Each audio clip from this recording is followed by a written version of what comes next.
Fala, galera bonita e inteligente! Eu aqui, a Tia Pri. Eu sou professora de Biologia. Estou nessa videoaula que eu preparei para você, para a gente conversar sobre um assunto que chove, despenca no Enem. Do que eu tô falando?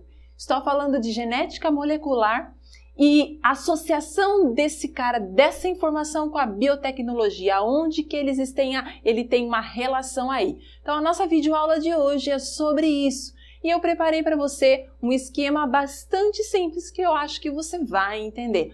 Bora lá começar então. Eu quero que você imagine a seguinte situação. Imagine uma célula eucariótica, que é aquela célula que possui núcleo, lembra? Tem lá o seu núcleo. Dentro do núcleo de uma célula eucariótica estão presentes quem? Os ácidos nucleicos, que é quem? O DNA e o RNA. Falou em ácido nucleico, você está falando do material genético dos seres vivos, que é um material que possui o quê? As informações, carrega as informações exatamente de como é cada ser vivo, ok? Acontece que esses ácidos nucleicos, DNA e RNA, eles conversam entre si numa linguagem que nós chamamos de código genético. Como que é esse código? Como que é essa comunicação? É isso que eu quero explicar para você hoje, tá? Essa comunicação é o seguinte: cada vez que a célula precisa produzir alguma coisa, a informação está no DNA.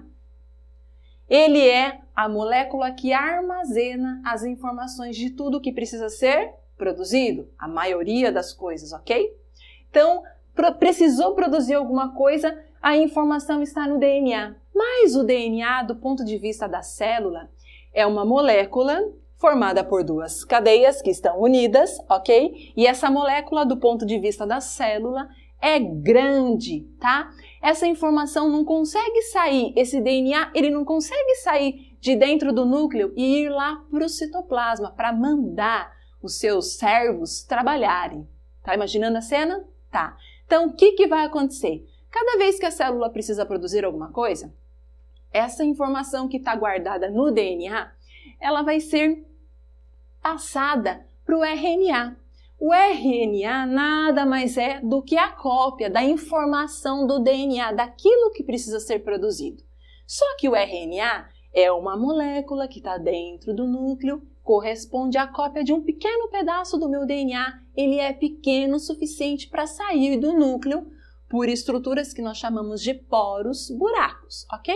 Aí ele passa por esse poro, vai lá para o citoplasma e leva a informação. Chegando lá no citoplasma, o que vai acontecer? A produção de uma proteína. Então, note o seguinte: o DNA ele armazena a informação do que a célula precisa, de como ela vai ser e o que ela precisa fazer.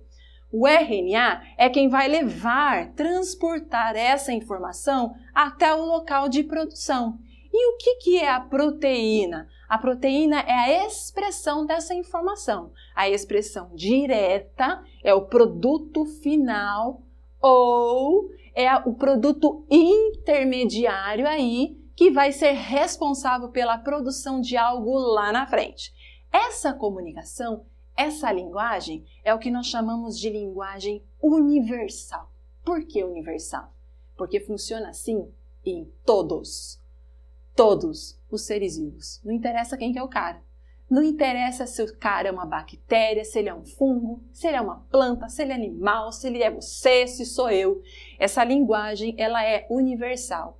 E justamente porque ela funciona igual para todo mundo, é que os cientistas, quando descobriram isso, estão usando essa ferramenta, esse conhecimento, para trabalhar em prol da humanidade, fazendo coisas que é para o bem de todos nós que precisamos, ok? Então vamos entender como que é esse processo aqui, ó. Isso que eu marquei para você é o que na biologia nós chamamos de dogma central da biologia molecular. É algo que funciona assim para todo mundo. E como que é esse processo de expressão do meu DNA, expressão do meu gene? É o seguinte, ó. Se eu estou olhando para uma célula que é eucariótica, que tem núcleo, cada parte desse processo acontece num determinado lugar, num determinado compartimento da célula. Então vem cá, estou pensando numa célula que é eucariótica. Lá dentro do núcleo está o DNA, tá? E ele é uma molécula grande. Tá aqui, a famosa dupla hélice, formada por duas cadeias que estão unidas. Esse DNA, ele vai mandar essa informação para quem precisa executar o serviço. De que forma? Através do seu amigo RNA. Então, o RNA, ele corresponde à cópia de um pequeno pedacinho desse DNA. Nós chamamos esse pequeno segmento de DNA de gene, tá? O gene, ele é responsável pela produção de uma proteína. É isso que nós estamos vendo, a base da genética. Vem cá. Esse processo em que o DNA faz uma cópia da informação dele numa molécula de RNA, esse processo nós chamamos de transcrição. Se eu estou olhando para um indivíduo que é eucarionte, a transcrição acontece dentro do núcleo. Por quê? Porque esses ácidos nucleicos estão armazenados dentro do núcleo. Então tá aqui. Isso é importante você saber. Porque seja o Enem, seja os vestibulares tradicionais, o cara pergunta isso. Ele quer saber se você sabe onde ocorre cada coisa, dependendo do tipo de célula. Continua. Agora eu tenho meu RNA formado. Ele é uma molécula simples, uma fita pequena. Ele sai pelo poro do núcleo, vai até o citoplasma. Esse processo em que o RNA leva a mensagem que ele leu do DNA sobre o que é para ser produzido, esse processo nós chamamos de tradução. Acontece que a tradução, ou seja, a produção da proteína, a conversão da linguagem de ácido nucleico para proteína, essa leitura é realizada por uma organela chamada ribossomo. E o ribossomo fica no citoplasma. Ou ele vai estar livre, disperso no citoplasma, ok? Ou esse ribossomo vai estar aderido ao meu retículo endoplasmático rugoso, a membrana externa do retículo endoplasmático rugoso, tá? Mas independente de onde o meu ribossomo está, é nele que ocorre a etapa da tradução, que é a produção da proteína propriamente dita. Logo, esse processo de tradução ocorre no citoplasma. Eu vou fazer uma observação. Se eu estiver olhando para um ser procarionte, ele possui ribossomo? Sim, é a única organela que ele tem. Ele tem DNA, ele tem RNA? Sim. Não está dentro do núcleo? Perfeito. Então, transcrição e tradução ocorre diretamente no citoplasma, sem a frescura que tem aqui, ok? Essa vai ser a diferença. A outra diferença é que é só o ribossomo que vai produzir a proteína. Você não vai ter o retículo endoplasmático rugoso participando indiretamente desse processo, porque essa organela está ausente em células procarióticas. Continua. Se essa linguagem aqui ela é universal, traduz. Se é o DNA que possui informação, ele passa essa informação para o seu amigo Robin, certo? Que ajuda, tá ali para ajudar ele, forever, together endeavors, tá? E esse RNA leva a informação do DNA para produzir a proteína. Se essa linguagem ela é comum, universal para todos os seres vivos, então por que eu não posso usar dessa ferramenta para poder produzir coisas que vão ajudar o ser humano quando da necessidade disso? E é exatamente isso que a biotecnologia faz, quando faz uso de organismos geneticamente modificados, alguns de vocês conhecem com o nome de transgênicos. Então vamos entender como que é isso daí? A aplicação desse conhecimento num transgênico? É isso que eu vou te mostrar no próximo esquema, beleza? Fica atento, fica ligado. A primeira coisa que você precisa saber é que para você fazer esse esquema, entender como que a biotecnologia funciona, você precisa entender que a engenharia genética, que é a parte, né, é a engenharia que vai cuidar de produzir as ferramentas, os instrumentos, os materiais que são usados na biotecnologia, ok? A base para tudo isso funcionar, ou seja, a base da engenharia genética é trabalhar com o quê? Com um DNA recombinante. Ele vai ser usado de diferentes formas aí, mas vem aqui entender como é isso. Primeira coisa que você precisa ter é o meu DNA, a molécula de DNA, e nela eu tenho vários genes. Eu preciso saber qual que é o gene que eu tenho interesse em estudar. Então tá aqui. Esse é o meu gene de interesse. Eu preciso cortar esse gene de interesse, eu preciso remover ele da minha molécula de DNA. Para poder fazer isso, o que os cientistas, os pesquisadores, eles usam? Eles usam uma molécula que funciona como uma tesoura. Ela se chama enzima de restrição ou endonuclease de restrição. Na realidade, trocando em miúdos, o que é isso? É uma moléculazinha que vai funcionar como uma tesoura. Ela vai cortar o DNA em pontos específicos. E existem diferentes tipos de enzimas de restrição, ok? Então, elas que vão vir aqui cortar e separar o gene que eu tô querendo usar. Perfeito, tô aqui com o meu gene de interesse. Esse gene, eu posso usar ele para simplesmente obter o produto dele, ou simplesmente eu posso produzir várias cópias desse gene a partir dessa tecnologia do DNA recombinante. Mas supondo que aqui eu quero usar esse gene simplesmente para fazer a produção, obter, né, o material que vem a partir dele. Então vai lá, além do meu gene de interesse, a informação do meu DNA que está aqui, eu vou precisar de um ser vivo. Normalmente se usam bactérias. Por quê? Porque bactéria é um ser vivo fácil de ser cultivado em laboratório e ele se reproduz muito rápido. Cada vez que uma bactéria se reproduz, ela vai gerar vários descendentes. Então, se a minha ideia é multiplicar esse gene de interesse, à medida que eu colocar esse gene dentro da bactéria, quando ela se reproduz, ela vai produzir o meu gene de interesse, ok? Mas se a minha ideia é ter o produto que é formado a partir da informação desse gene, quando ela for produzir isso daí, quando ela for sintetizar isso daí, porque ela é uma célula, ela consegue, basta eu dar a informação para ela que ela faz, aí eu vou também extrair esse material que é do meu interesse, tá bom? Então vamos lá, esse meu ser vivo normalmente é uma bactéria, ela tem o DNA dela, não é esse DNA bacteriano que nós vamos usar, nós vamos usar um outro DNA que é circular, ele parece um anelzinho, tá? É um DNA que se fecha, parece um anel, tem vários, né? Vários desses dentro de uma bactéria, e esse DNA circular, ele se chama plasmídio. Para a bactéria, para que serve o plasmídio? Se eu olhar para a bactéria, o plasmídio é ele que produz as tesouras biológicas, né? As enzimas de restrição, é o plasmídio que produz. Por quê? Lembra que vírus é um ser oportunista e ele invade qualquer organismo que é formado por célula? Isso significa que existem vírus que atacam bactérias, são os bacteriófagos. Supondo que um vírus entrou numa bactéria, como que a bactéria vai se defender?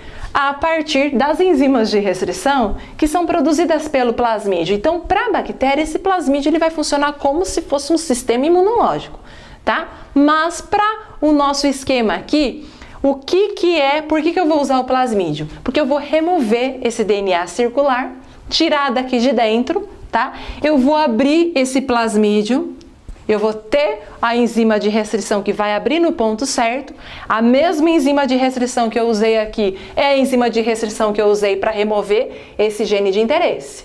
Feito isso, esses dois materiais genéticos vão ser colocados dentro do mesmo meio, tá? E aí eu vou ter uma enzima que vai o quê? Colar o meu gene de interesse no plasmídio. O que é o DNA recombinante? É essa recombinação, essa nova combinação que eu fiz entre materiais genéticos de seres vivos diferentes. O plasmídio com o DNA que seja nosso, por exemplo. tá bom?